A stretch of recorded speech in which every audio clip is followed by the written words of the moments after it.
আজকের রেসিপি হচ্ছে ইলিশ মাছ দিয়ে কচু শাক রান্না করা।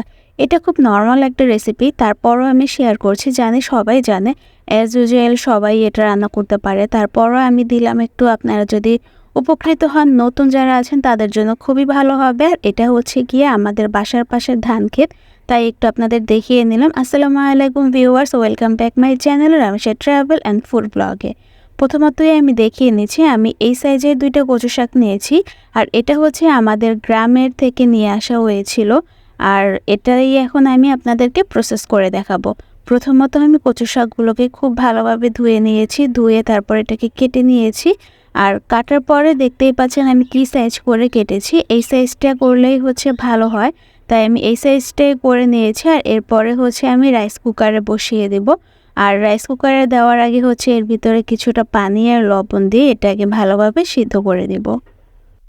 সিদ্ধ করার ঠিক এই পর্যায়ে আমি আপনাদেরকে আরেকবার একটু দেখিয়ে নিলাম। এটা হচ্ছে একদম সিদ্ধ যখন হয়ে গিয়েছে তখন নামিয়ে নিয়েছি।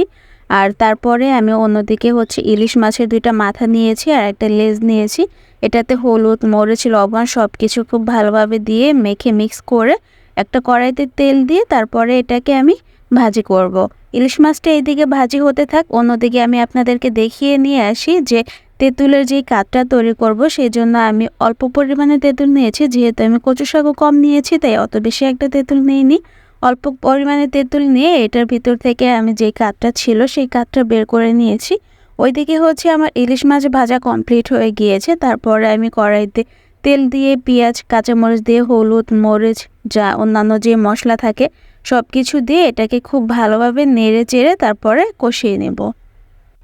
এর ফাঁকে বলে রাখি, যারা আমার চ্যানেলটা এখনও সাবস্ক্রাইব করেনি অবশ্যই সাবস্ক্রাইব করে দিবেন। আর আমার পেজ থেকে যারা দেখছেন অবশ্যই আমার পেজটাকে একটু ফলো করে দিবেন।